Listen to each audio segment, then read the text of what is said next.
Magandang umaga po sa ating lahat. Good morning po mga kapatid. Morning din po sa atin pong mga bisita, mga panauhin, at kahit po sa atin pong mga nanonood sa ibaba po. At ganoon din po sa YouTube channel po. Minsan pa, ibalik po natin sa Panginoon ang pinakamataas na papuri.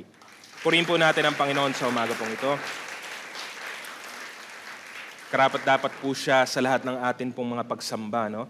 At bago nga po tayo magpatuloy sa pakikinig ng mensahe ngayong umagang ito, ay muli po inaanyahan ko po ang bawat isa na tayo po ay manalangin. Aming Panginoong Diyos, sa umagang ito, nawa ang aming mga handog na mga awitan, mga papuri, mga pagsamba. Ganon din kahit po sa aming pagbibigay ng mga kaloob, pagbabalik ng mga ikapo. Nawa ang lahat ng mga ito, Panginoon, ay naghatid at nagbigay ng kaluguran sa inyong pangalan. Ginagawa namin ito hindi sa anumang obligasyon, hindi sa anumang paghahanap ng kapalit, kundi dahil kayo ay karapat-dapat sa aming mga papuri, sa aming mga pasasalamat, Panginoon. Kaya naman, minsan pa ay manariwa sa aming mga puso ang kagalakan ng paglilingkod at ng pagbibigay parangal sa inyong pangalan. At ngayon din naman ay mangusap kayo sa amin sa pamamagitan ng aming mapapakinggan na mga mensahe at salita. Gamitin niyo, Panginoong Diyos, ang inyong lingkod upang ipahayag ng maliwanag ang inyong kalooban para po sa amin sa araw na ito. Kumilos ng malaya ang inyong banal na espiritu sa aming mga puso. At ganun din, Panginoon, alisin niyo ang anumang mga gumugulo sa amin pong isip, ito man ay galing sa labas o kahit galing man sa amin pong kalooban, upang wala pong anumang sandali ang masayang sa amin pong pagparito sa inyong bahay-sambahan. At nawa, Panginoon, sa lahat ng aming gagawin, kayo lamang ang siyang maitaas at madakila, at kami naman ay mapagpala sa pamamagitan ng kapahayagan ng inyong salita. Pinupuri ka po namin at pinaparangalan, ito ang aming dalangin sa pangalan ng aming Panginoong Jesus. Amen. Purihin po natin ang Panginoon. Ang mensahe po nung nakaraan po, first Sunday ng second to the last month ng taong ito, ay may malaking kahalagahan po. Ang mensahe ng krus ng ating Panginoong Hesukristo. Sa mensaheng ito, sa act na ito, sa pangyayari pong ito, ay maraming bagay tayong makikilala at matututunan patungkol po sa Diyos. Ang kanyang puot at galit laban sa mga makasalanan at ang kanilang mga pagkakasala. Pero sa kabila nito, ganun din kasama dito ang kanyang pag-ibig para sa atin at ang kanyang willingness na abutin tayo bagamat hindi tayo karapat-dapat. Ang mensahe po ng krus ay fully perfect and always timely. Hindi po ito nalalaos, hindi po ito nawawala ng bisa, at ang kahalagahan po nito ay hindi po nagbabago. The message itself is also unchanging. Mismo ang mensahe ay hindi din po naiiba kahit ganong katagal na panahon na po ang lumipas nang mangyari po ito. Sa pamamagitan ng sakripisyo ng ating Panginoong Hesus sa krus na ito, ang mga pintuan ng langit ay nabuksan para sa bawat lalaki at babae na siyang sasampalataya sa Kanya. Sa pamamagitan niya, meron po tayong katubusan at kapatawaran. Parehas din tayong nakatanggap ng kagandahang loob at kahabagan. Higit sa lahat, sa pamamagitan niya, meron po tayong ngayong access sa kapangyarihan ng banal na Espiritu. Siyang nagbibigay sa atin ng buhay at kalayaan. At pinakamahalaga, binabago po tayo galing sa dati nating pagkatao patungo sa bagong anyo ng kanyang pagiging anak. Ang mensahe natin ngayong umaga ay magfo-focus po dito sa kagilagilalas na transformation na ipinagkakaloob ng Diyos at siya ding nagpapasimula sa kanyang mga pinili na kay Kristo. Tayo, marami sa atin, ay nakaranas po nito. We have been renewed by God, and through which we have become able to please His name and glorify Him in all that we do. Ang maranasan po ang kaligtasan kay Kristo ay maranasan din po ang panibagong buhay kay Kristo din naman. Kaya ang mensahe po natin sa araw na ito, ang pamagat po nito ay being transformed. No? Mga kapatid, lahat ng nandito ngayon, lahat ng sumasampalataya kay Kristo ng taos sa kanyang puso ay pinagkalooban galing sa Diyos ng panibagong buhay. No? Ngayon, yan ang isa-isip po natin, dapat po natin itong ipakita at ipamuhay ng gusto sa kasalukuyang panahon. No? Ano po ba ang makikita po natin sa kapahayagan ng salita ng Diyos? At titignan po natin ngayon sa umagang ito ay ang isang maikling bahagi sa unang Timoteo. Matututunan po natin na sa liham po na ito na galing kay Apostol Pablo, patungo sa kanyang anak sa pananampalataya na si Timoteo. Kaya yun yung pangalan ng aklat na ito. No? Iniwan niya ang church, ang pangangalaga, ang pangunguna sa kamay ng isang tagapaglingkod na ang pangalan ay Timoteo. Si Timoteo ay isang binata, or at least sa translation po, is a young man who was serving specifically in the church of Ephesus. No?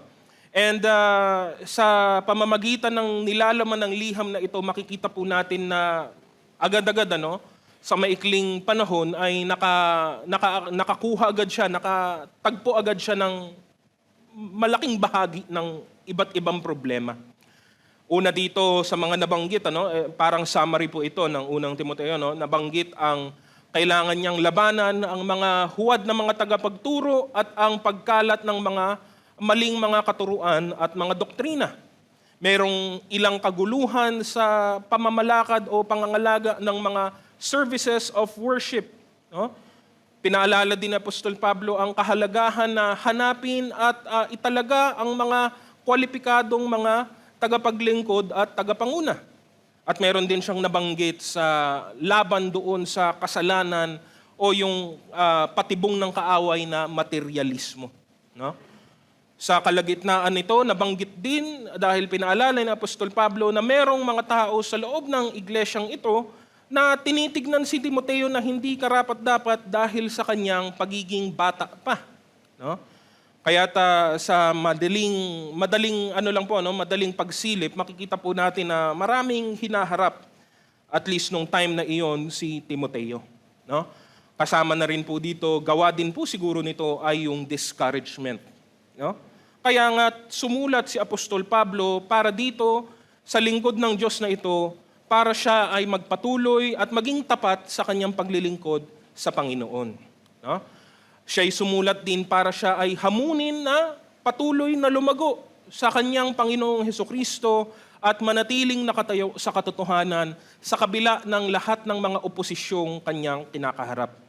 Bagamat ang liham ay isinulat para sa isang specific na tao at sa isang specific na purpose, marami po tayong matututunan, tayong mga mananampalataya sa panahong ito. No? Para po ito sa atin din pong sariling paglilingkod sa Panginoon sa pamamagitan ng kanyang iglesia. Ang ginawa ni Apostol Pablo, una sa lahat ay ginamit niya ang kanyang buhay, ang kanyang sariling buhay bilang halimbawa ng kung ano ang kayang gawin ni Jesus sa pamamagitan ng kanyang kagandahang loob at kapangyarihan. Inuulit ni Apostol Pablo kung kayang baguhin ng Diyos si Pablo, ang sarili niya, sa dami ng kanyang problema, sa dami ng kanyang mga dala-dala, siya ay binago ng Diyos, maraming kayang gawin ang Diyos. Anong hindi kayang gawin ng Diyos sa pamamagitan ng paglilingkod ni Timoteo din naman. Tayong mga tinatawag na Kristiyano ang sarili, ay siya ding dapat mapalakas, mapasigla at mapaalalahanan sa parehas na paraan. No? Sa pamamagitan ni Kristo, tinanggap natin ang lahat ng mabuting bagay na may kinalaman sa buhay at sa pagiging makadiyos. Tayo ay binago ng kanyang kapangyarihan. Basahin po natin yung pinakatalakayan po natin sa araw na ito, unang Timoteo, Kabanata 1, 12 hanggang 17. Ang sabi po, nagpapasalamat ako sa ating Panginoong Hesukristo na nagbibigay sa akin ng lakas, dahil itinuring niya akong karapat-dapat na maglingkod sa Kanya, kahit na noong unay nilapastangan, inusig at nilait ko siya. Sa kabila nito'y nahabag sa akin ng Diyos sapagkat hindi ko nalalaman ang aking ginagawa nung ako'y hindi pa sumasampalataya. Pinasagana sa akin ang kagandahang loob ng ating Panginoon at ipinagkaloob niya sa akin ang pananampalataya at pag-ibig na natatagpuan sa ating pakikipag-isa kay Kristo Jesus. Totoo ang pahayag na ito at dapat paniwalaan ng lahat. Si Kristo Jesus ay dumating sa sanlibutan upang iligtas ang mga makasalanan at ako ang pinakamasama sa lahat ng mga makasalanan. Ngunit akong pinakamasama ay kinahabagan upang ipakita ni Kristo Jesus ang kanyang di masukat na pag-ibig sa akin at upang ito'y maging halimbawa sa mga sasampalataya at bibigyan ng buhay na walang hanggan. Purihin natin at luwalhatiin magpakailanman ang iisang Diyos, Haring walang hanggan, walang kamatayan at di nakikita. Amen. Sa maikling pangungusap na ito, no, na galing lang po sa unang kabanata pa lamang, ito ang makikita po natin sa pahayag ni Apostol Pablo. No? Number 1 is his example, the Apostle Paul's example. Ang layunin niya ay palakasin ang loob ng lingkod ng Diyos na si Timoteo at hinalimbawa niya ang ginawa ng Diyos sa pamamagitan niya, higit doon sa kanya mismo, una sa lahat. No? Sa tulad niyang isang tao na parabang kung titignan mo, gamit ang mata ng pantao ay parabang wala na pong pag-asa. No? Binanggit niya ang ilang mga bahagi dito bago pa niya makilala si Kristo at anong nangyari nang matagpuan niya ang katotohanan. Una, he was, letter A, an enemy of Christ. At hindi po ito sa magaang o sa mababaw na paraan. Kilala po natin, marami po sa atin, kilala po kung sino si Pablo o si Saul. Parehas po niyang pangalan po ito, no? Dual name po siya. No? Itong kanyang Saul, ang Saul ay ang kanyang birth name as a Jewish person at ang Pablo naman po ang siyang ginagamit niya as a Roman citizen. No? Who was Paul before Christ? He was a great Pharisee, no? A master of the law. Nag-aaral siya sa ilalim ng isang kilalang guro na ang pangalan ay Gamaliel. At siya ay masigasig, napakatindi ng kanyang work ethic po sa kanyang pagtatrabaho bilang Pariseo. No? Ang nakalulungkot, ang kanyang pagiging masigasig ay hindi po para sa Diyos, kundi laban sa Diyos. No? At ang unang pagbanggit sa pangalan ni Pablo, nung unang nabanggit ay Saulo pa ang tawag, ay matatagpuan po sa Aklat ng Mga Gawa 7:58 hanggang 59. Sabi dito, tinakpan nila ang kanilang tenga at nagsigawan. Pagkatapos sabay-sabay nilang sinugod si Esteban at kinaladkad palabas ng lungsod upang batuhin. Inilagay ng mga saksi ang kanilang mga balabal sa paanan ng isang binatang nagngangalang Saulo. At pinagbabato nila si Esteban na nananalangin naman ng ganito, Panginoong Jesus, tanggapin mo po ang aking espiritu. Doon siya unang nabanggit sa pagkamatay ng isang lingkod ng Diyos na si Esteban. No? Ang mga taong pumatay kay Esteban ay dinala ang damit niya sa paanan ni Saul. No?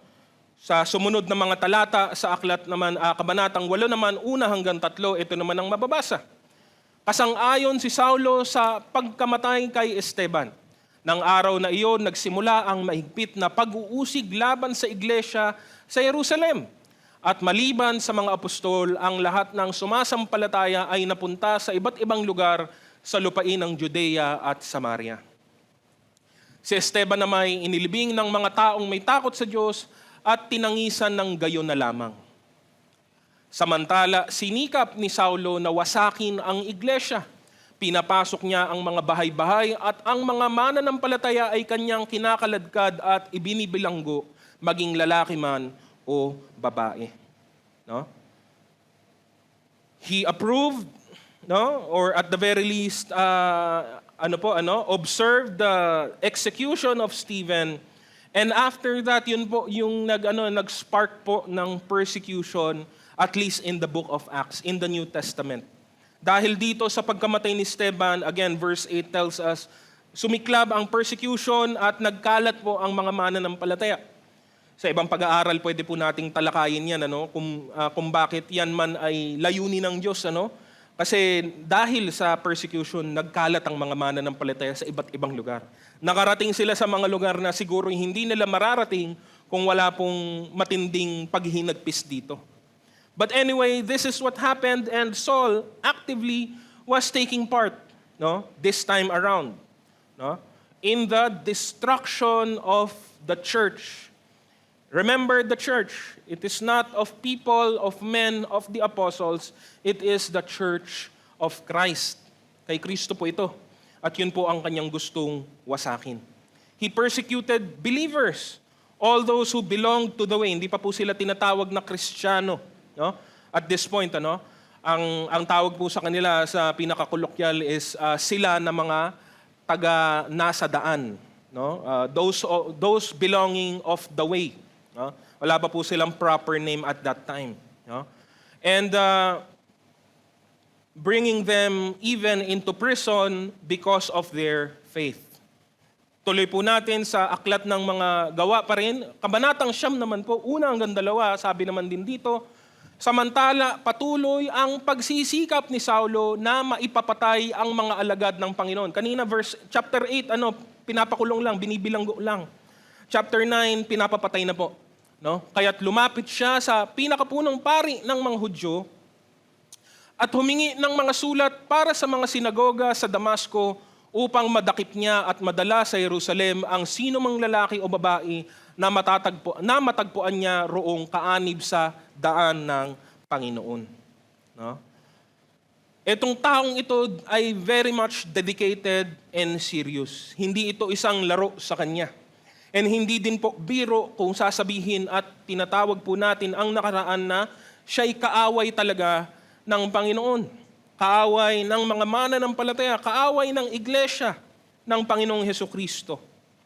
Sabi nga po, isang maliit na translation difference sa ESV version po, sabi po doon, he was breathing threats and murder against the disciples of the Lord. Breathing.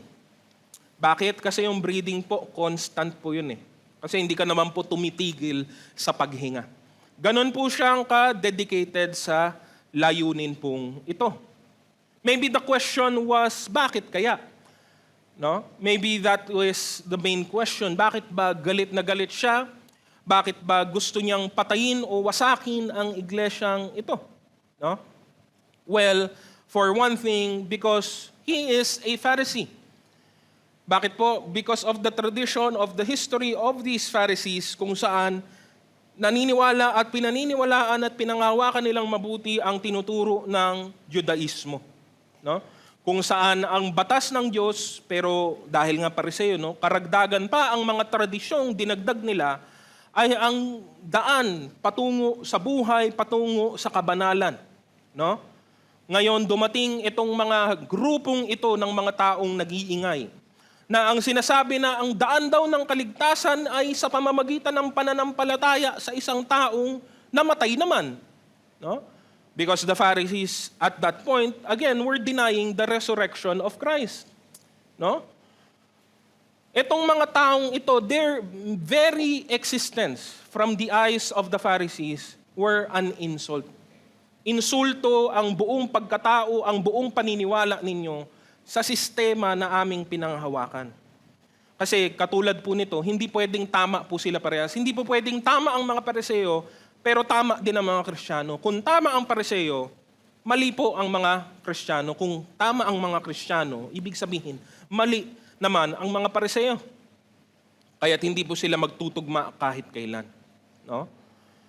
Sa isip siguro, maaari sa isip ni Saulo, kung tama sila, mali ako, at lahat ng ginawa ko, lahat ng pagsusumikap ko, lahat ng binigyan ko ng panahon at pansin, ay parang baliwala. Kaya't habang ginagawa ito ni Saul, again, his mind was clear. Ako ang tama, sila ang mali. Ako ang nagdadala ng hustisya para sa mga kamalian ng mga tao, ng mga sinungaling ng mga taong ito, in his mind.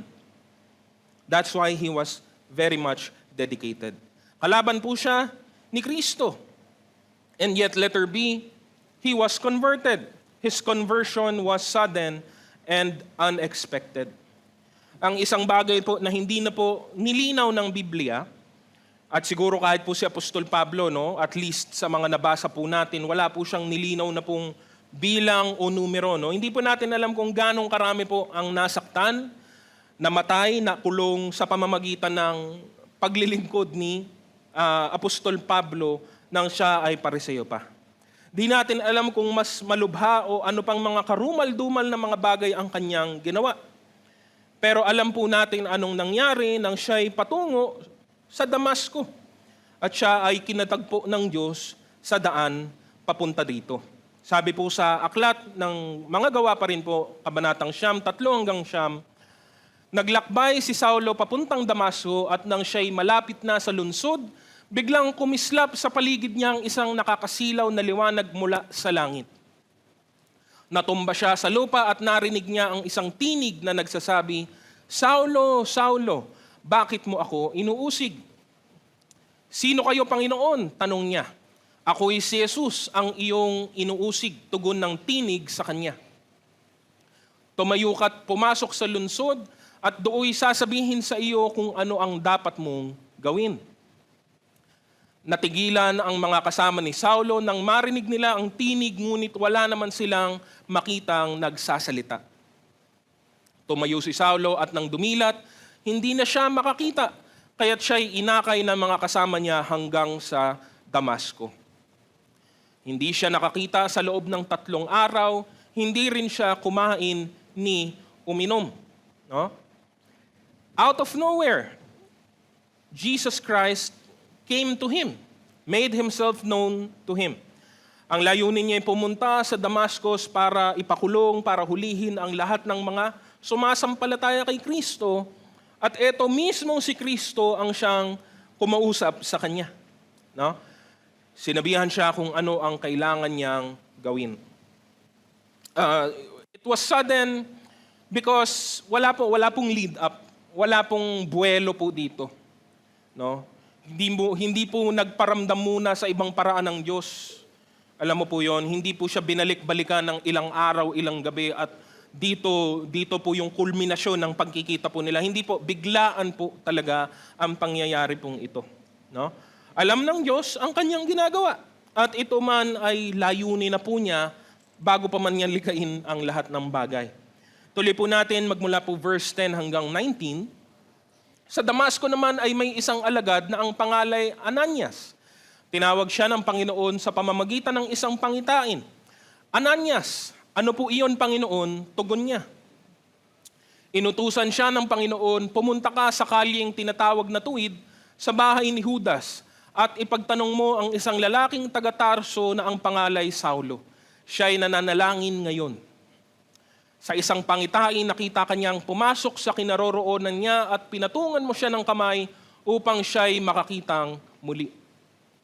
Sumagot si Ananias, "Panginoon, marami na po ang nagbalita sa akin tungkol sa taong ito at tungkol sa mga kasamaang ginawa niya sa inyong mga hinirang sa Jerusalem. At naparito siya sa Damasco, taglay ang kapangyarihang galing sa mga punong pari ng mga Hudyo upang dakpin ang lahat ng tumatawag sa iyong pangalan. Ngunit sinabi sa kanya ng Panginoon, pumunta ka roon sapagkat pinili ko siya upang ipangaral ang aking pangalan sa mga hintil, sa mga hari at sa mga anak ng Israel. Ipapaunawa ko sa kanya ang lahat ng dapat niyang tiisin alang-alang sa akin." Pumunta nga si Ananias sa naturang bahay at ipinatong ang kanyang kamay kay Saulo. Sabi niya, "Kapatid na Saulo, pinapunta ako rito ng Panginoong Jesus na nagpakita sa iyo sa daan nang ikaw ay papunta rito. Isinugo niya ako upang muli kang makakita at upang mapuspos ka ng Espiritu Santo." Noon din may nalaglag na tila mga kaliskis mula sa mga mata ni Saulo at nakakita na siyang muli. Tumayo siya at nagpabautismo. Kumain siya at nagbalik ang kanyang lakas. Si Saulo ay ilang araw nakasakasama ng mga alagad sa Damasco. No? Kung babasahin mo po again, from a narrative perspective, napakabilis ng mga pangyayari. Hindi ko alam kung ganun lang bang kaliteral yung mga kaganapang ito. No? But pwede nating i-assume na hindi naman. No? In real life, pag umaabante ang oras, hindi naman po yan agad. Pero yan po ang pagkakabahagi, yan po ang pagkakasabi ng salita ng Diyos. Ito ang mga mahalagang pangyayari sa pagkakataon pong ito. No? Si Ananias, nakita po natin yung kanyang reluctance, yung kanyang pag-aalinlangan na kilala namin tong taong to. Ito ang kumakaaway sa iyo, Panginoon. Ito ang pumupuksa sa mga mananampalataya sa iyo, Panginoon. Pero pinaliwanag ng Panginoong Jesus ang kanyang layunin, no? At ang kanyang papel sa pangyayari pong ito. No? At dito, nang siya'y makatagpo ni Ananias, nangyari nga ang sinabi ng Panginoon. Bumalik ang kanyang paningin at hindi lang nabuksan ang kanyang pisikal na mata, masasabi po nating nabuksan din ang kanyang espiritual na mga mata. No? Pwede sigurong siya'y tapos na. No? Pagkatapos nito, ito'y kapahayagan na, ay, mali pala ang ginagawa ko. Totoo pala, ang sinasamba nila, ang pinupuri nilang si Kristo. At pwede naman sigurong, bumalik na lang siya sa kanyang pinanggalingan ng masaya at ng may kagalakan. Pero hindi po yon ang layunin ng Diyos, hindi po yun ang nangyari.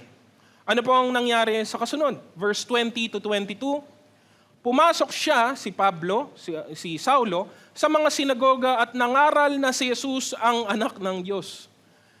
Nagtaka ang lahat ng nakarinig sa kanya. Hindi ba siya ang dating umuusig sa mga sumasamba kay Jesus sa Jerusalem? Tanong nila. Hindi ba't naparito siya upang sila'y dakpin at dalhing nakagapos sa mga punong pari?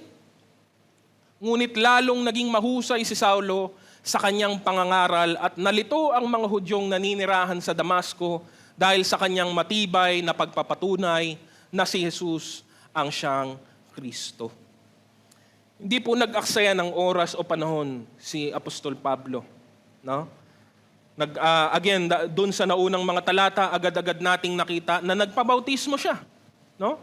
Agad-agad nang mabago ang kanyang pananaw, mabago ang kanyang paniniwala, ito'y humantong sa pananampalataya, bagamat hindi na po ito dinitalye ng mga pangungusap. Dahil pananampalataya naman po talaga ang mauuna higit sa lahat. No?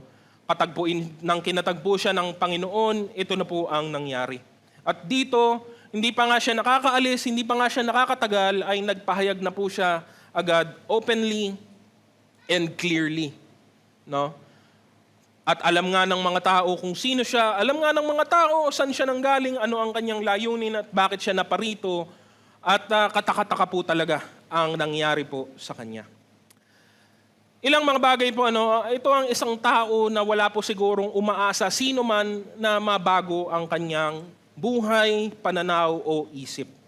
Ang kanyang paglaban kay Kristo at sa kanyang kalooban ay masyadong malalim, masyado din pong malawak. No? Kung totoo ang Kristo, kung totoo si Jesus, halos buong buhay niya ay mababaliwala. Up to that point, sa puntong iyon ng kanyang buhay, lahat ng kanyang pinag-aralan, lahat ng kanyang pinagsikapan, lahat ng kanyang pinagpaguran ay parang baliwala dahil lumalabas nga na baliwala. No? Hindi sa pamamagitan ng kautusan, hindi sa pamamagitan lalo pa ng tradisyon ng tao, kundi dahil sa ginawa ni Jesus. No? At higit pa dito, napaka-public po ng kanyang kalagayan. Napaka-public meaning kilala nga siya ng lahat ng tao. At kung babaliktarin niya ang kanyang katayuan, ito'y magiging isang kahihiyan sa kanyang pangalan. No? Magbaliktad siya ng isip at suportahan niya ngayon ang kanyang nilalabanan lang kanina. No? At makikita po natin na sa pamamagitan ng simpleng bagay na ito, pinapakita sa atin ng Diyos ang kanyang kapangyarihang magbago ng buhay ng mga tao. Kaya niyang baguhin kahit ang mga taong hindi natin inaakala, hindi natin inaasahan na baguhin ng Diyos. no? Hindi nalilimitahan ang kanyang kapangyarihan para po dito. You don't have to have the perfect background, the perfect story to be converted, to be inducted into the family of God, no? The chief of sinners, the self-proclaimed chief of sinners was converted, no? And yun po yung pahayag na ito. Ang isang napakagandang implikasyon ng patotoo ni Apostol Pablo ay isang praktikal na bagay para po sa atin. Hindi po dapat tayo mawala ng pag-asa, mawala ng gana para sa kanila, sa mga tao na nasa labas, na parang hindi nagpapakita ng anumang senyales o hudyat na sila'y mababago. May mga taong pag tinignan mo po sa malayo o kinausap mo parang, umiintindi to, nakikinig to, umuunawa ito, hindi malayo na itong balang araw ay makakilala sa Diyos. There's that category of people, pero nandun din sa kabilang kategory yung eto talaga, matigas ang puso nito, malayo ang kalooban nito sa Diyos, galit siya sa relihiyon, galit siya sa Diyos, galit siya sa anumang uri ng pananampalataya, etc., etc., etc., or ang lubha ng kasalanan niya, ang lala ng kalagayan niya, doesn't matter, mga kapatid. Yes, hindi natin maiwasang makita ang mga bagay na ito because maoobserbahan naman natin ito ng paulit-ulit. No? Ngunit makikita natin si Apostol Pablo. Paul was not open to the conversation, nor was he interested, nor was he spiritually sensitive. Kung tanungin man natin siguro ang mga mananampalataya nung panahong ito, sa pagkakataong ito, at tanungin sila, interesado ba kayong bahaginan ng salita ng Diyos? Si Saulo.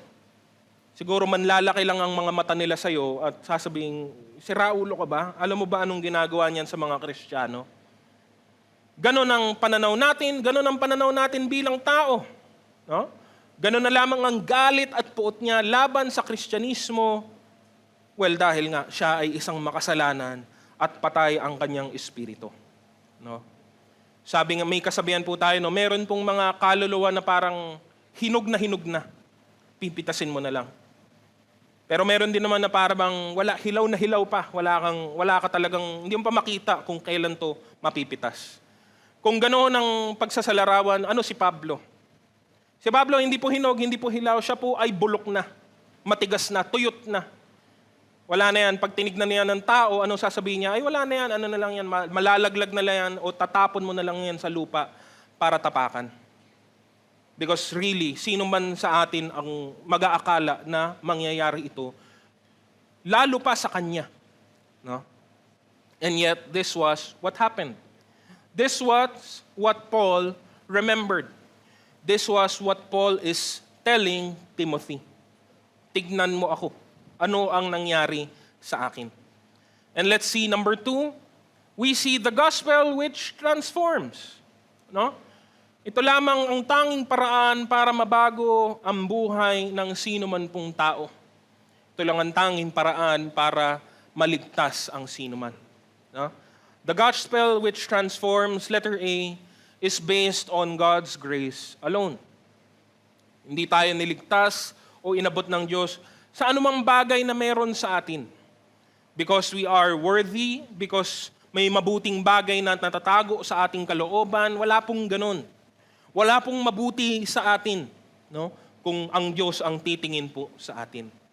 Paul reaffirms that he was saved only by God's grace. Balikan po natin yung sa Timoteo, verse 13b to 14, sa kabila nito inahabag sa akin ang Diyos sapagkat hindi ko nalalaman ang aking ginagawa nung ako'y hindi pa sumasampalataya.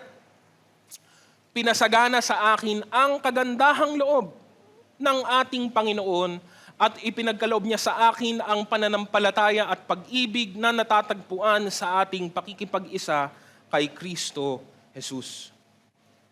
Paul was shown mercy by God all the while he was still ignorant. No? Hindi din po niya ibig sabihin na deserving siya ng habag dahil nga ignorante po siya. No? No. Ang kabaliktaran ang katotohanan.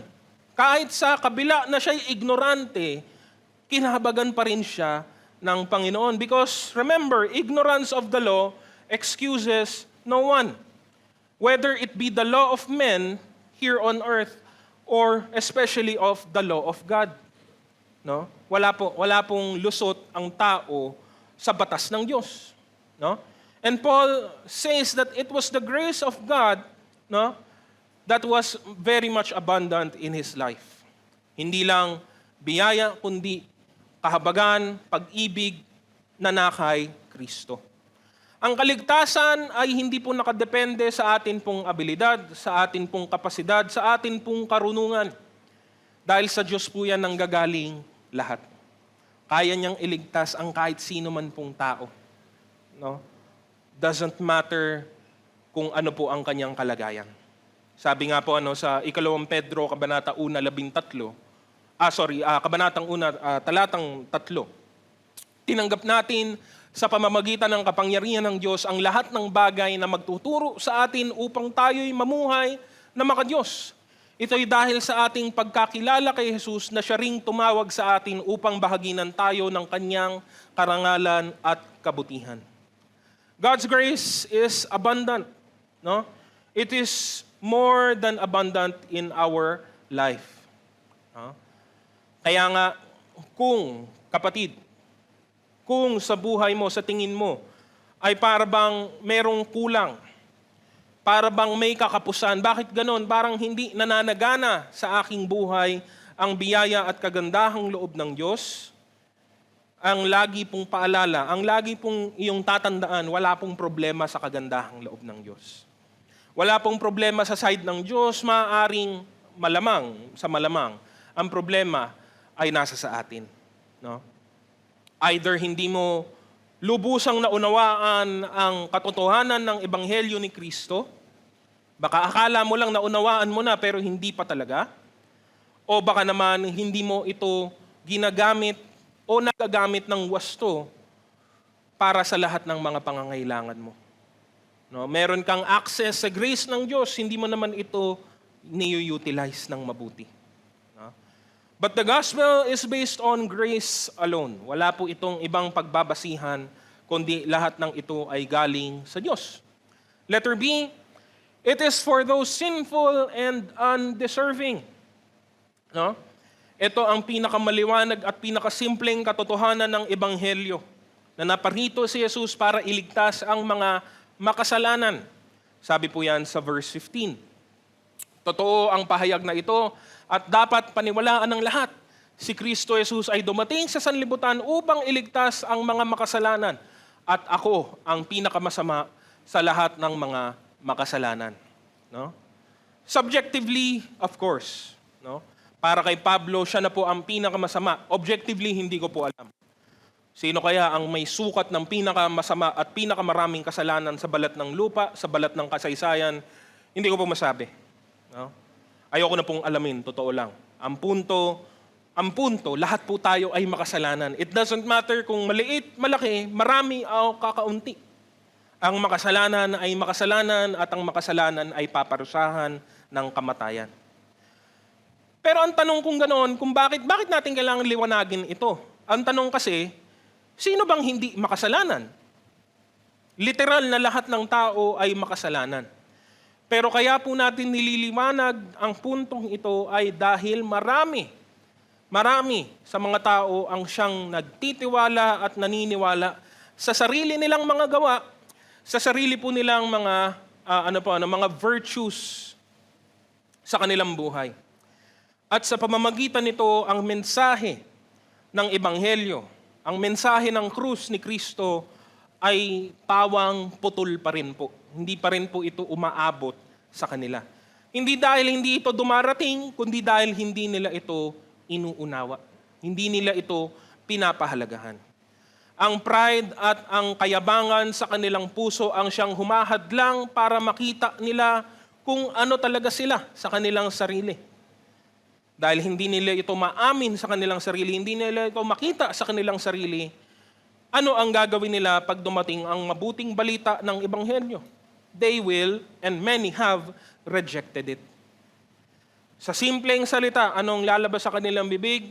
Hindi ko naman kailangan yan. Okay na ako. Thank you na lang. Sa inyo na lang yan. Maaaring hindi ito literal na sinasabi ng mga tao dahil mahiyain po ang mga Pilipino as opposed to many other nationalities na medyo mas diretsahan po ang salita. Sa Pilipino po kasi madalas laging tago. Hindi po nilalabas yung totoong saloobin. Magalang to a fault. No? Masyado tayong magalang pag nakaharap sa iba. No? So maaaring hindi natin ito madalas naririnig sa mga tao na kinakaharap natin, binabahaginan natin ang salita ng Diyos, sinasabihan natin ng ebanghelyo, pero ito po ang lumalabas na katotohanan sa kanilang kalooban. Ay sige, thank you na lang. Ay sige, ano pong favorite natin? Darating tayo dyan. Tignan na lang natin. No? Malay mo, bukas makalawa. Instead of, even though you would think na mas okay na yun, at least open pa rin sila. Pero hindi, yun lang yung sinasabi nila, ano kaya ang puso nila? Ito ang nagpapahiwatig ng kung ano ang puso na meron ang tao. Sinulat din ng Apostol Pablo sa Aklat ng Tito, Kabanata 3, Talatang 3, noong unay tayo'y mga hangal, hindi masunurin, naliligaw at naging alipin ng makamundong damdamin at lahat ng uri ng kalayawan. Naghari sa atin ang masamang isipan at pagkainggit. Tayo'y kinapuotan ng iba at sila'y kinapuotan din natin. That's it. Yan po ang kalagayan ng mga taong nakahiwalay sa biyaya ng Diyos, nakahiwalay sa Panginoon. No? Alam ito ni Pablo dahil siya mismo ay nanggaling po dito. Tayo mismo ay nanggaling po dito. Sinasabi pa nga niya ng paulit-ulit, siya ang pinakamasama sa lahat ng mga makasalanan. He says we were foolish, spiritually dead, disobedient, willfully disregarded the authority of God, refused to obey the law of God and the will of God. No? Tayo ay mga nalinlang, nagloko at nanloloko din naman sa iba. No? Tayo din naman ay mga alipin ng ating sariling makasalanang kondisyon at itinali na rin natin ang ating sarili sa anumang mga kalayawan at mga pagnanasa ng laman. Lahat ng ito para ipamuhay natin ang kasamaan, ang kasakiman, ang pagkainggit, ang pagkamuhi, at ang kawalan ng katotohanan. No? Yan ang mga taong makasalanan.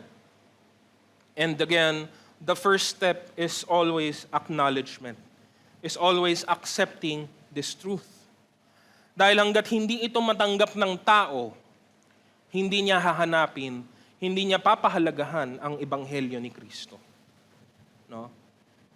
Everyone truly is sinful and undeserving, pero kung hindi mo matawag o hindi mo matanggap sa sarili mo na ikaw'y makasalanan at hindi karapat-dapat, hindi ka lalapit. Anong sabi ni Jesus? Lucas Kabanata 5, 31-32. Sinagot sila ni Jesus, hindi nangangailangan ng manggagamot ang parang naputol po yun, ano? So, sorry po, ano? Hindi po nangangailangan ng manggagamot ang magaling o ang malusog, kundi ang may sakit, no? So, yun po yung katuloy ng naunang verse, ano? And 32, hindi ako naparito upang tawagin ang mga matuwid, kundi ang mga makasalanan upang sila'y magsisi. No? Ginamit niya ang isang simpleng salita. No? Sino ba ang nagpapagamot? Yung may sakit. Bakit magpapagamot? Hindi magpapagamot yung wala namang karamdaman. At yun ay parang napakasimpleng paghahambing dito sa sumunod na talata. Hindi siya naparito para sa mga matuwid, kundi para sa mga makasalanan. And again, ang tanong, meron bang matuwid? Technically, wala naman po talaga. Pero hanggat may mga taong nagtutuwid-tuwiran, hindi sila magpapagamot. Hindi nila hahanapin o tatanggapin ang salita ni Kristo kasi sa piling nila ay matuwid naman sila. No? Ito ang pagkakaibang tinuro ni Jesus sa aklat din po ng Lucas 18, 9-14.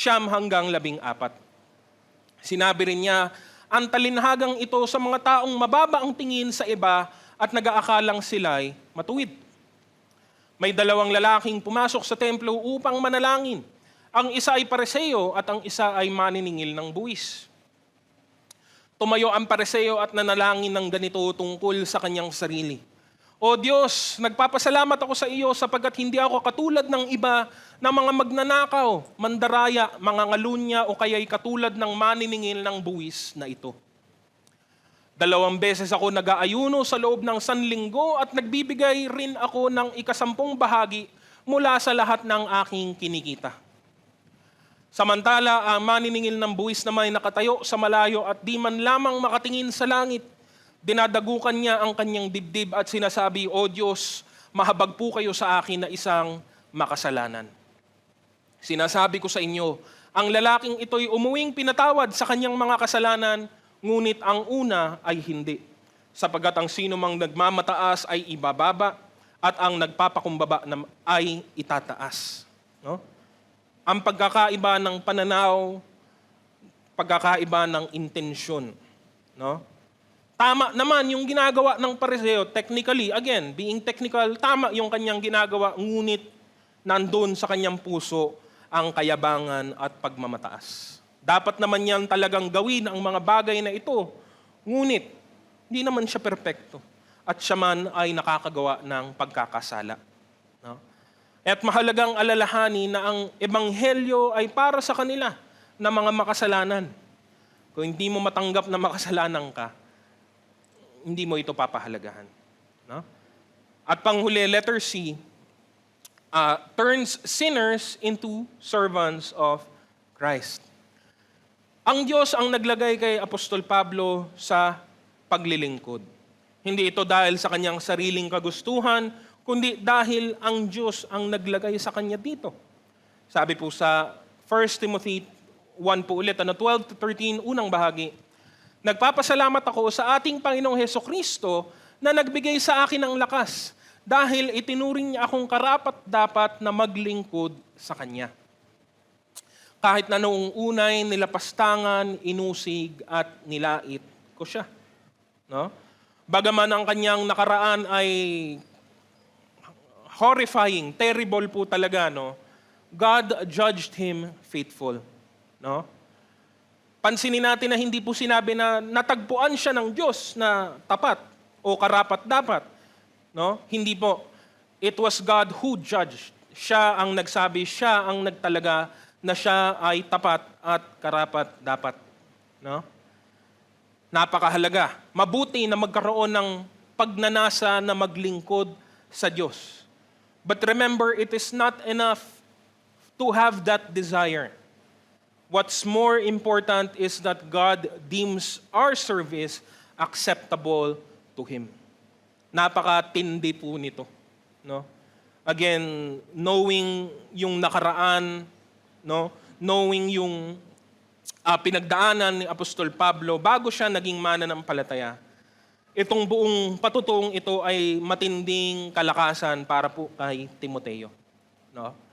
Dahil siya din naman, walang pinagkaiba, si Timoteo ay iniligtas din naman sa pamamagitan ng biyaya ng Diyos at si Timoteo din naman ay inilagay sa paglilingkod ng Diyos. Hindi lang ng tao, ng mga namumuno sa iglesia, hindi lamang ng pagnanasa niya sa kanyang sarili, kundi ang Diyos ang siyang nagtalaga sa kanya. No? Kaya paano naman po sa atin? Well, alam po natin ang simpleng katotohanan. Ang lahat ng mga naligtas ng Diyos ay siyang tinatawag din niya para po maglingkod sa Kanya. Sabi nga po, si Apostol Pablo din po ang nagsabi sa unang Korinto 12:4-7, iba't iba ang mga espiritual na kaloob, ngunit iisa lamang ang espiritong nagkakaloob ng mga ito. Iba't iba ang paraan ng paglilingkod, ngunit iisa lamang ang Panginoong pinaglilingkuran. Iba't iba ang mga gawaing iniatas, ngunit iisa lamang ang Diyos na kumikilos sa mga taong gumagawa ng mga iyon. Para sa ikabubuti ng lahat, ang bawat isa ay binigyan ng kaloob na nagpapakitang nasa Kanya ang Espiritu. No? Kung ikaw ay iniligtas ng Diyos, ikaw ay lingkod ng Diyos. Ang iba ay tututol, ang iba ay magsasabi, hindi naman ako kwalipikado, hindi naman ako marunong, hindi naman ako katulad ni Pablo, at least si Pablo marunong, matalino siya. No? Parang hindi ko naman kayang gawin ang mga bagay na ito. No? Pero muli, pansinin natin ang patotoo ni Pablo. No? Hindi niya sinasabi kahit kailan, hindi niya kinlaim kahit kailan na nakapaglilingkod siya dahil sa kanyang nakaraan. Nakapaglilingkod siya dahil sa kanyang karunungan na naipon nung time na pareseyo pa po siya. Hindi po. Kahit sa paglilingkod niya, kinikilala niya na ang Diyos lamang ang nagbibigay sa kanya ng kakayahan upang mapaglingkuran niya ng tapat ang Diyos. No? Kaya't ito po ang isa sa mga pinakamahalagang punto ng pagbabago, ng transformation. Hindi tayo binago ng Diyos galing sa dati nating buhay para lamang po magkita-kita tayo ng 1.5 oras tuwing linggo. Hindi tayo binago ng Diyos sa dati nating buhay para lang po tayong magbihis at mag-ayos ng 6:00 ng umaga ng linggo. What we do, are just means to an end. Ito'y bahagi lamang ng atin pong layunin na parangalan ang Diyos. Kailangan nating magtipon, kailangan nating gumising ng maaga, kailangan nating basahin ang kanyang salita, kailangan nating manalangin. But more than this, more than all of this, these just serve a purpose. And our purpose is to glorify God in what we do. To use the gifts that God has bestowed upon us when He transformed us by the power of His Spirit. Utilize po natin yun. Kasi hanggat hindi po yun nangyayari, parang may kulang. Meron pong bitin yung pagbabago. No? Bitin yung transformation na nangyari sa'yo. Ang lungkot naman po nun, parang malabnaw na pagbabago. Hindi po dapat. No? Binago po talaga tayo. No? And now we have been given the privilege to serve God. No? Dagdag pa po sa aklat ng Tito, Kabanata 3, 4-7. Ngunit nang mahayag sa atin ang kabutihan at pag-ibig ng Diyos na ating tagapagligtas, iniligtas niya tayo hindi dahil sa ating mabubuting gawa, kundi dahil sa kanyang habag sa atin. Tayo ay ipinanganak na muli sa pamamagitan ng tubig at tayo rin ay binago ng Espiritu Santo. Masaganang ipinagkaloob ng Diyos sa atin ang Espiritu Santo sa pamamagitan ng ating tagapagligtas na si Jesucristo, upang tayo'y gawing matuwid sa pamamagitan ng kanyang kagandahang loob at tayo'y maging tagapagmana ayon sa ipinangakong buhay na walang hanggan. Habang tayo'y hindi karapat-dapat, habang tayo'y walang kakayahan, pinadala ng Diyos ang kanyang bugtong na anak dito sa mundong ito nang merong iisang layunin, iligtas tayong mga makasalanan. Di natin kayang gawin sa ating sarili, ginawa ng Diyos. Binayaran niya ang kabayarang ito ng sarili niyang buhay at dugo. This is the gospel. This is the grace of God. No? What we deserve, we did not get. And what we did not really deserve, we received freely. Karapat-dapat tayong mamatay, ngunit hindi tayo namatay. Hindi tayo karapat-dapat mabuhay ng walang hanggan, ngunit yun ang ibinigay sa atin. Ito ang pundasyon ng ating pananampalataya. Ito ang pundasyon ng ating pagiging mananampalataya. No? Kaya't hindi po dapat mahirap sa atin maglingkod. Hindi po dapat ito maging kabigatan o isang obligasyon lamang. Ito'y dapat bukal sa ating puso. Kaya't ang pinakahuli po, no, bilang ito'y bahagi ng paalala sa atin, number 3, let us fondly recall our own transformation. No? Meron pong kasabihan, ano, iwan natin ang nakaraan. No? Pero meron dapat yun, madalas dapat lagyan na po ng asterisk yun siguro sa panahon po natin ngayon. Footnote, bakit po? Meron po iba nililiteral lahat na lang kinakalimutan, pati mga pagkakamali, pati mga leksyon, pati mga aral, ano, lahat kinalimutan. Hindi po. Pag sinasabing kalimutan natin ang nakaraan, usually ang ibig pong sabihin nito ay iwan na natin ang anumang bagay na nagiging pabigat, balakid o anumang nagiging hadlang, gaya ng sinabi ng aklat ng Hebreo. Ito man ay mabuti, alam mo yon, kung ito'y katagumpayan, iwan mo na yan. Bakit? Kasi baka dun ka na lang mabuhay. No? Maraming tao hindi makamove on sa kanilang mga achievements or victory. Uy, naalala mo ba nung ginawa ko to? Uy, naalala mo ba? kapatid, 10 years na, 20 years na. Mga kasamahan mo dun, patay na. Move on na. Meron pa tayong hinaharap ngayon. There will be a time for rewards. There will be a time for acknowledgement in the kingdom of God. No? Pero ganun din, kalimutan ang nakaraan doon sa mga nakakahiya, nakakalungkot, mga nakakahinagpis na mga bagay, mga pagkakamali, mga kasawian at iba pa. Dahil meron namang mga tao dahil sa kanilang mga problema at suliranin sa nakaraan ay hindi na po makahakbang paabante. Namumuhay sila sa takot at sa kaba ng nakaraan po nila. Yun man ay dapat din pong iwanan. Both positive and negative, meron pong punto, we have to leave it behind.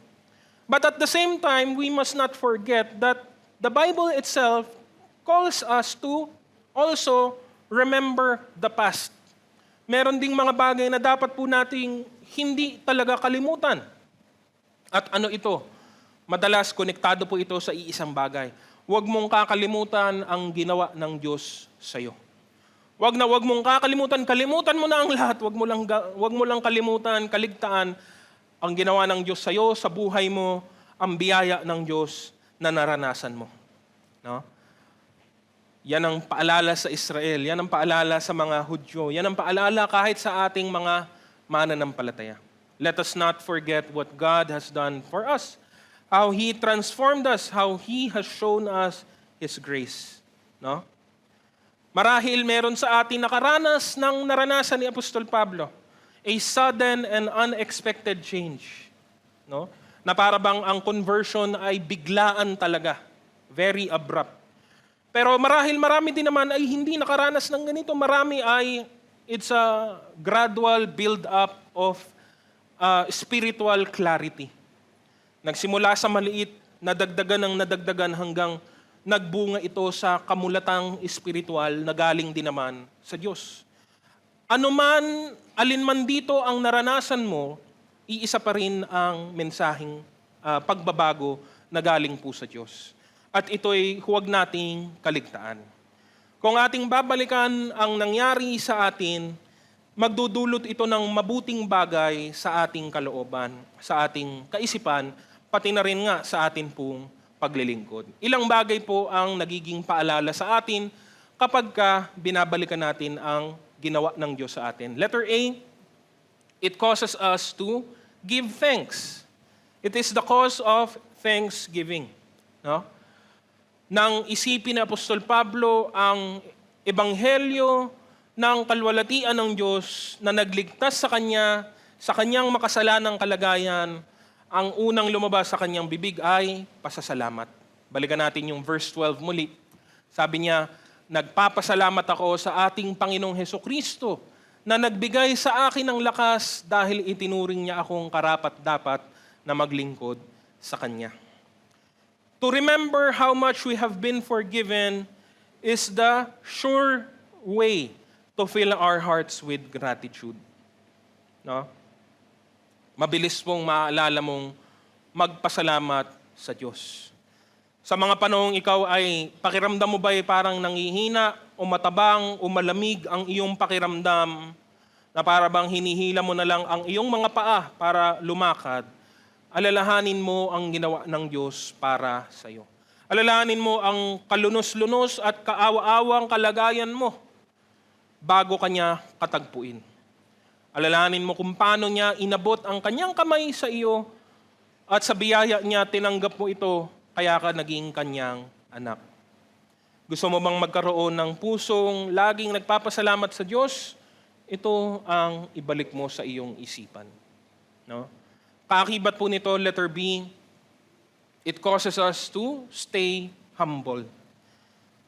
Medyo directly related po, hindi po ba, na paalala ito na huwag tayong maging mayabang, mapagmataas. Ito ang paalala na dapat tayong laging maging mababang loob.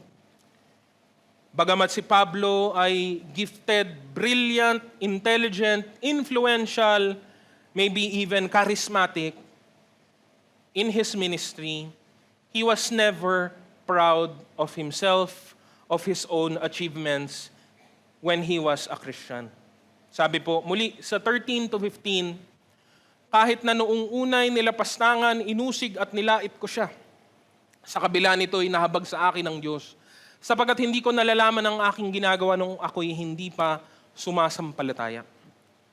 Pinasagana sa akin ang kagandahang loob ng ating Panginoon at ipinagkaloob niya sa akin ang pananampalataya at pag-ibig na natatagpuan sa ating pakikipag-isa kay Kristo Jesus. Totoo ang pahayag na ito at dapat paniwalaan ng lahat. Si Kristo Jesus ay dumating sa sanlibutan upang iligtas ang mga makasalanan. At ako ang pinakamasama sa lahat ng mga makasalanan. No? Laging niyang inaalala, binabalik sa kanyang sarili ang katotohanan ng kanyang kalalagayan. Sa madatang tao, siya si Saulo, Pariseo, isang matalinong tao, isang abogado, isang marunong sa kautusan at batas. Pero ano si Pablo para kay Pablo? May sinabi din po siya sa unang Korinto 15:9 hanggang 10. 8 hanggang 10. Saka huli-hulihay nagpakita rin siya sa akin, nagpakita sa kanya si Kristo, kahit na ako'y tulad ng isang batang ipinanganak ng di kapanahunan.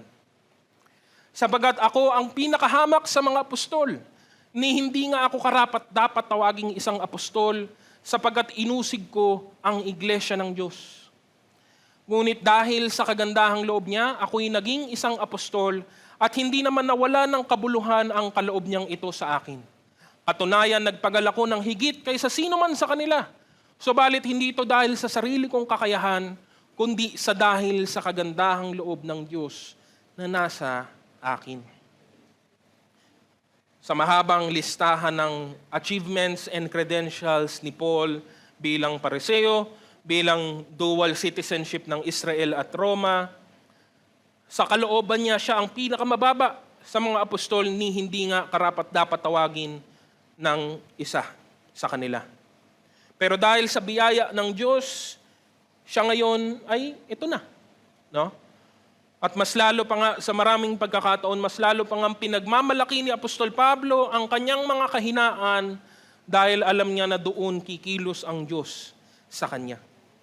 Sa mga panahong hindi siya umaasa sa kanyang sarili. No? Paalala sa ating pagbabago na tayo'y manatiling mababa. No?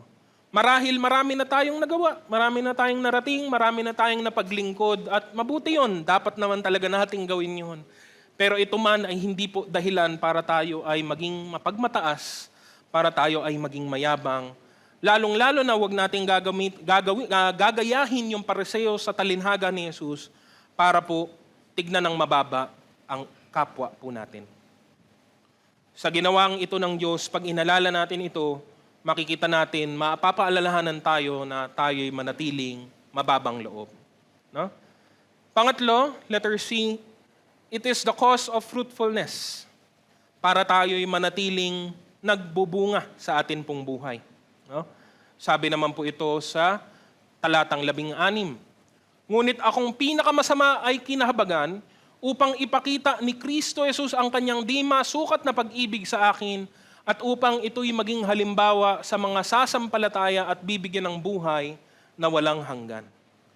Sinasabi ni Apostol Pablo na ang nangyari sa kanya ay naging magandang halimbawa para sa kanilang iba na mga mananampalataya, nasasampalataya din kay Jesus. Sa madaling salita, sinasabi niya, ako ang pinakamagandang halimbawa ng pagtitiis o yung pong, hindi po pagtitiis, yung pong pasensya ng Diyos. No?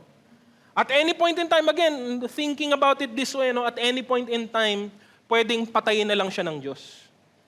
God has killed people for less offenses. Totoo lang. No? Hinahamak niya ang pangalan ni Kristo, hinahamak niya ang mga sumusunod kay Kristo, hinahamak niya ang mga inosenteng taong ito. And yet God did not do that. Hindi niya pinatay si Pablo, hindi niya pinurusahan ng ganoon lamang, kundi ginamit niya. Kaya bumabalik tayo doon sa sinabi ng Diyos kay Ananias, di ba? Ipapaunawa ko sa kanya ang mga paghihirap na kailangan niyang tiisin alang-alang sa pangalan ko. No? Pero hindi naman talaga ito kahirapan. Pagtitiis ng kahirapan, ito ay pagtitiis ng isang mabuting bagay, pagtitiis ng paglilingkod sa Diyos. No? Ito'y paalala kapag tayo bumabalik sa nakaraan po natin, sa atin pong naranasang pagbabago sa Diyos, paalala ito na tayo'y manatiling naglilingkod, tayo'y manatiling nagbubunga. We should not stop. At yun yung parte ng kalimutan ng nakaraan. Again, when you're so caught up in your achievements, pwedeng mapatigil ka na lang sa isang tabi. Marami naman na akong nagawa, marami naman na akong naabot, marami naman na akong narating. At yun yung, doon po magsaset in madalas yung pong complacency, pagiging kampante. Okay na ako. Hindi po. It reminds us to forever be fruitful in our life as Christians. And lastly, letter D, panghuli po, it is the cause of worship. At yun po, ang suma total kasi ng lahat ng ito. No? Bahagi ng worship ang thanksgiving, bahagi ng worship ang humility, bahagi ng worship ang fruitfulness. Suma total nito is our worship, ang atin pong pagsamba sa Diyos. Kaya nga, hindi nakapagtataka sa maraming liham ni Apostol Pablo, sa kahuli-hulihan ay bigla na lang po siyang magbe-break out into praise. At yun po yung panghuli nating verse kanina, verse 17. Purihin natin at lalhatiin magpakailanman ang iisang Diyos, haring walang hanggan, walang kamatayan at di nakikita. Amen. No? At sa simpleng pahayag, sa simpleng pagpupuri at pagsamba ni Pablo, makikita po natin ang mga bagay na nakapansin-pansin sa kanyang mga sinabi. No? Ano po ang kanyang mga binanggit na mga katangian ng atin pong Panginoon? These are the things that separate us from God. Ito yung mga bagay na naghihiwalay o specifically hindi pa naghihiwalay, nag-iiba. No? Ito ang mga katangiang nag-iiba sa atin kung bakit alam natin na siya ay Diyos at tayo ay tao lamang sa kanyang harapan. Tayo ay mga nilalang lamang na mga tao, may umpisa at may katapusan, ngunit ang Diyos natin ay magpakailanman. Wala po siyang hanggan. No? He is the King of all ages, while we are His finite subjects. He is immortal, we are subject to death. He is invisible, while we are in the realm of which that is seen. No? He is the only God. And malayong-malayo po tayo, hindi po tayo kahit kailan magiging Diyos sa paraang kung paano Diyos ang atin pong Diyos. No? Ano ang dapat natin gawin? Anong pwede natin gawin? All we can do is bow down in wonder and adoration that such a being would save undeserving sinners like us. Lagi ko pong nababanggit, in relation to the gospel, God could have done nothing and still remained the perfect God. Pwedeng wala siyang ginawa. Hayaan lang niyang mangyari ang lahat ng mangyayari. Mamamatay tayong lahat at paparusahan tayong lahat sa impyerno. Pwedeng gawin ng Diyos yun. Hinayaan na lang ng Diyos yun at wala pong magbabago sa Kanya. Siya ay mananatiling perfect, mananatiling mabuti, tapat, matuwid. No? Pero hindi yun ang Kanyang piniling gawin. Pinili niya na tayo ay sagipin. Pinili niya na tayo ay iligtas. No? When we recall what the gospel has done in our lives, praising and worshiping God would come to us naturally. Maiisip at maalala mo kung ganong kaliit ka sa harapan ng Diyos. No? Napakalayo ng Diyos sa atin, and yet He personally involved Himself in our life, changing us forever. No? Maraming bagay ay dapat nga nating kalimutan na sa buhay natin, pero hindi po kasama dito ang biyaya ng Diyos. Habang ikaw ay lumalago, habang ikaw ay tumatanda, the more you should remember what God has done in your life. Sino ka noon? Ano ka ngayon nang ikaw ay kanyang baguhin na? No? Para po sa ating pagtatapos, mga kapatid, narinig natin ang biyaya ng Diyos sa atin sa pamamagitan ni Kristo. Binigay ng malaya para sa kanino mang malaya ding tatanggap sa Kanya. Sa pamamagitan lamang ito ng biyaya na galing po sa Diyos kung bakit tayo nabago din Galing sa dati nating buhay patungo sa panibagong buhay na meron tayo. No? Kaya huwag natin itong kaligtaan, huwag natin itong maliitin, huwag natin itong ikahiya kailanman. Atin itong ipahayag, atin itong ipatotoo, atin itong ipamuhay, atin itong patotohanan. No? Kaya huwag tayong mag-alinlangan, huwag tayong matakot, huwag tayong huwag po tayong mawala ng pag-asa. No? Ang huling bahagi po sa atin pong mensahe, gusto ko pong basahin. 2 Timoteo, Kabanata 1, 8-10. Sabi niya, kaya't huwag kang mahihiyang magpatotoo tungkol sa ating Panginoon at huwag mo rin akong ikakahiya na isang bilanggo alang-alang sa Kanya. Sa halip makihati ka sa pagtitiis para sa magandang balita. Umasa ka sa kapangyarihan ng Diyos na nagligtas at tumawag sa atin para sa isang banal na gawain. Ginawa niya ito hindi dahil sa anumang nagawa natin, kundi ayon sa Kanyang layunin at kagandahang loob. Sa simula pa, ito ay binigay na niya sa atin sa pamamagitan ni Kristo Jesus. Ngunit ito'y nahayag na ngayon nang dumating si Kristo Jesus na ating tagapagligtas. Winakasan niya ang kapangyarihan ng kamatayan at inihayag ang buhay na walang hanggan sa pamamagitan ng magandang balita. Hindi nakalimutan kailanman ni Apostol Pablo ang ginawa ng Diyos sa kanyang buhay at sana tayo rin. No? Ang buhay natin maging mabuting halimbawa, maging isang patotoo, maging isang aral, paalala at inspirasyon sa sino mang makakabasa sa atin. Balik po natin sa Diyos ang pinakamataas na papuri sa umagang ito. Purihin po natin siya.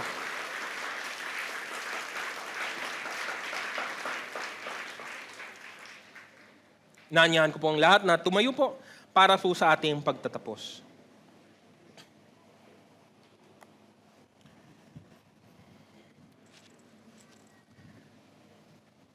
Tayo po ay manalangin. Aming mahabaging Diyos, maraming salamat, Panginoon, sa inyong habag, sa inyong biyaya, sa inyong kagandahang loob na tunay lang na hindi po talaga masukat. Ito ang dahilan kung bakit kami narito, kung bakit kami nabago, kung bakit kami merong buhay na walang hanggan, kung bakit kami may pag-asa, at kung bakit kami may lakas na magpatuloy at manatili. Patuloy, Panginoong Diyos, na sariwain namin sa aming isip ang pagbabago na ginawa ninyo sa amin. Huwag namin itong mabilis kaligtaan o kalimutan, lalo na kapag dumating ang mga suliranin at problema. Lagi naming alalahanin ang inyong kabutihan at kagandahang loob upang kami magpasalamat, upang kami manatiling mababa ang loob, upang kami, Panginoong Diyos, ay makapaglingkod ng tapat at ng mabuti. Patuloy na ito din ang maging inspirasyon namin para abutin ang mga taong hindi pa po talaga nakakakilala sa inyong katwiran at kabanalan. Ito ang alalahanin namin na wala naman talagang taong karapat-dapat sa inyong biyaya. Subalit kami ngayon ang inyong inatasan na ipahayag ang mabuting balita sa napakaraming tao. Palakasin niyo ang aming loob. Panatiliin niyong masipag ang aming mga pagsunod sa inyo. At tunay na kayo ang siyang maghari sa bawat oras, sa bawat sandali ng amin pong mga buhay. Sa inyo kami nagtitiwala, Panginoon, at lahat ng papuri at pasasalamat ay ibinibigay namin tanging sa inyo lamang. Tanggapin po natin ang bendisyon. Pagkatapos ninyong magtiis ng maikling panahon, ang Diyos na bukal ng lahat ng pagpapala ang siyang magbibigay sa inyo ng kaganapan, katatagan at isang saligang matibay at di matitinag. Siya rin ang humirang sa inyo upang makihati kayo sa kanyang walang hanggang kalwalatian kasama ni Kristo. Sa kanya ang kapangyarihan magpakailanman at ang lahat ng pinagpala sa umagang ito ay magsabi ng Amen. Purihin po natin ang Panginoon at magbatean po tayo sa bawat isa.